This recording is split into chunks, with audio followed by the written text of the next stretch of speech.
From the AP Royal Oak to the Vacheron Overseas and the Patek Philippe Nautilus, integrated sports watches have become some of the most popular pieces throughout the world of watches. But how did it get to this point? How did a risky design crafted by one of the best watchmakers of all time completely take over the scene? In this video, I'm going to show you exactly how the integrated bracelet changed the watch game forever. To even start talking about integrated bracelet sports watches, we need to first understand where they came from in the first place. This is a watch that revolutionized the market and completely changed everything. So to look deeper into how this happened, we need to head all the way back to 1970, when Audemars Piguet commissioned Gerald Genta to make a luxury sports watch. The assignment was simple: create a luxury sports watch that appeals to the new generation of buyers and market. Genta knew that this design had to be absolutely insane, since the watch market was suffering like never before because of the quartz crisis, which put mechanical watch brands into a really tough spot. So with this in mind, Genta brainstormed and sketched all day to try and get a design back to AP before the Basel Watch Fair in 1970. In what looked like a miracle, Genta completed the sports watch design in just a single day. Despite being in such a short time frame, the quality and unique design was imminent from the first glance. At that moment, the Audemars Piguet Royal Oak was born. With its octagonal bracelet, textured dial, perfect finishing, and most importantly, integrated bracelet, it was clear that this watch had the potential to get AP through the craze over quartz watches. Nobody had ever seen anything like this before. The bracelet fit in perfectly with the case, making the watch look elegant, while still retaining robustness and quality. The watch community was perplexed by this design, but also fell in love with it at the exact same time. It was the most versatile timepiece released in a very long time, especially from a brand like Audemars Piguet. You could dress it down with a t-shirt, wear it up with a suit. It was the best go anywhere, do anything watch on the market from the second it was released. The integrated bracelet provided a level of comfort and stability that was unmatched by any of the most popular watches during the 1970s. With all of the new features on the watch, the price would match it.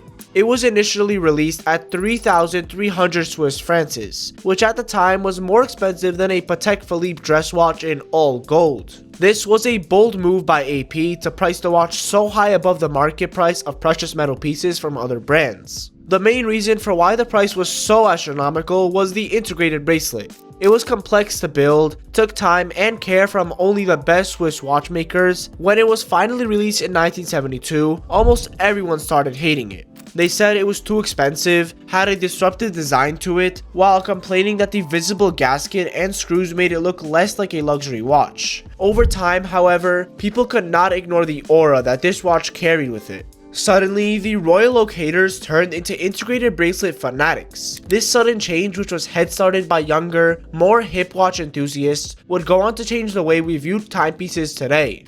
But the real question is, what exactly made all the naysayers change their mind about integrated bracelet watches? The rise of the integrated bracelet watch really started to ramp up when Genta was given his second commission to create a watch that was sporty, yet elegant and luxurious, this time by Patek Philippe. They had seen how popular the Royal Oak was becoming, and after AP proved that stainless steel can in fact be used in an ultra-luxury watch, Patek knew that they needed a new watch to keep them relevant throughout the world of watches. With this in mind, they told Genta exactly what they were looking for at a restaurant meeting they held with him. Genta would go on to ask the waiter at this restaurant for a napkin, and within 5 minutes, the first sketch for the Patek Philippe Nautilus was born. A story like this adds aura and personality to a watch, something that Patek desperately needed to keep up with the younger, more modern market. After this moment, brands like Rolex, IWC, and Vacheron Constantin will later follow in these footsteps by releasing integrated bracelet watches of their own. This added an insane selection of perfectly crafted watches to the market, each with their own meaning and story, but with one major common denominator putting them into the category of integrated bracelet sports watches. The watch community loved that these watches were different from anything that was previously released. They loved how the design was able to combine sportiness with elegance and versatility, something that no other design was able to do at the time. Because of how in demand and complicated these watches were, the prices were driving through the roofs. Even today, you see Royal Oaks and Nautilus models go for tens of thousands more than the retail price on the secondary market. This is an example of limited supply to keep quality at the peak, and an overwhelming demand from the watch community. Integrated bracelet watches provide comfort, sleekness, all at no expense to the movement, quality, or aesthetics. As time went on, the brand showed how integrated bracelet watches could be enhanced with different complications, dials, and metals. AP and Patek showed off their watchmaking expertise with World Time, Perpetual Calendar, and flyback chronograph versions of the Nautilus and Royal Oak that really set these pieces apart from anything else. Gerald Genta's design set the trend for nearly every brand in the world, and to save themselves from bankruptcy, luxury watch brands responded the only way possible, by designing integrated sports pieces of their own. After the success that the Royal Oak and now the Nautilus had seen, every other brand was quick to hop on the trend to ensure they stayed relevant. The IWC Enjouanard, Zenith Defy, and Vacheron Overseas were all releases from major luxury watch brands that followed the integrated bracelet model.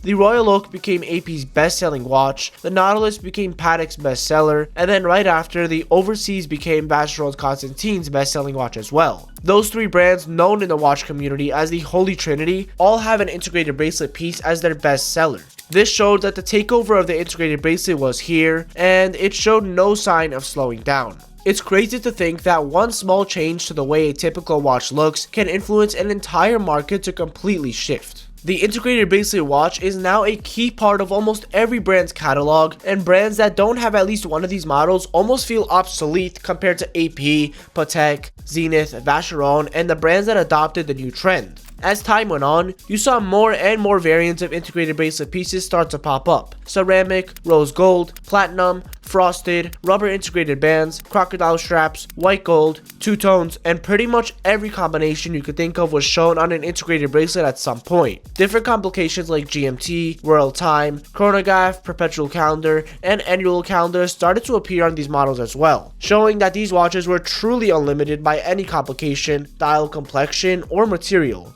I think that's what people like the most about these watches. There's a style of integrated bracelet for everyone. Whether you're looking for something plain and elegant, or loud and flashy, or a great tool watch that still lands out on the wrist, there's almost certainly a brand that makes an integrated bracelet watch that suits you. The bracelet revolution changed the watch game as we know it, and added something to the market that can never be replaced. Nobody knows where the watch market would be if it weren't for the love and hype that surrounds these pieces. AP, Patek, IWC, and Vacheron adopting the styles showed what a watch truly can be. But despite the amazing contributions, we need to go into what the state of integrated sports watches look like today. Similar to basically everything in this world, a lot has changed since the 1980s, and that is clearer than ever when it comes to luxury watches. When we start to think about the most popular integrated watches today, the same players from before come to mind: Royal Oak, Nautilus, Overseas, and Enjouanard. Despite that, there are some key examples that are actively changing the way integrated bracelet pieces are viewed. To start, we need to talk about the Tissot PRX, which is the most affordable Swiss integrated bracelet watch on the market. This watch changed a lot in terms of the way integrated bracelet watches were viewed. It seemed that these watches were not reserved for the most expensive luxury watch brands and could in fact have affordable counterparts. The PRX became the go-to first watch for all of the new collectors. It was high quality, featured a Swiss mechanical movement, looked elegant and expensive, and with a plethora of colors and configurations, there was something for everyone with this watch. All over social media, you saw people talking more and more about the PRX, and less about the Nautilus and Royal Oak. Despite the comparisons to other integrated bracelet models, the difference in quality was still very significant when compared to one of the mainstream integrated bracelet models. As the PRX became more known throughout the watch community, it lost a lot of its initial hype and aura to the more robust, higher quality, and more sought after models that AP, Vacheron, and Patek presented. Naturally, as more and more people got engaged into luxury watches, the demand for the Nautilus and Royal Oak skyrocketed during the pandemic. Waitlists were already long enough for these pieces, but since everyone was on social media looking at watches, the true reach of AP, Patek, and Vacheron was enhanced. When someone talked about watches, it wasn't about their uncle's Rolex anymore. It was about the watches that everyone wanted to see. The true status symbols, the versatile, go anywhere, do anything pieces that took over the market. Today, we see a few underlying issues with the new hype and demand. For starters, Rolex finally decided to tap into the new market with the release of their own integrated bracelet watch called the Land Dweller. This is the hottest thing in the market right now and is sure to increase the hype and demand even more for Rolex watches, which already see crazy premiums on the secondary market. Speaking of the secondary market, there is one key thing that almost every single integrated bracelet watch has in common, and that's their holding of market value. The 15510 ST Royal Oak is the hottest watch from AP, and to even be considered to purchase one at retail, you need to have a solid spend history for other pieces like the Offshore and Code. For the Nautilus, it's even more difficult, which is why you see the crazy premiums all over Quarter 24 and Diamond District. These pieces are so hard to get that people are willing to pay double the retail price just to get their hands on one. You rarely see this today with non-integrated bracelet watches, which furthermore proves how the bracelet revolution has shaped the industry. Nowadays, nearly every brand can say that it has an integrated bracelet watch in their catalog. As the market grows and develops, we will be sure to see more variants, more models, and more bracelet integration in years to come. If you enjoyed this video, be sure to subscribe so you never miss a video from our channel, as we're going to be posting a lot more soon. With that being said, I'll see you in the next one.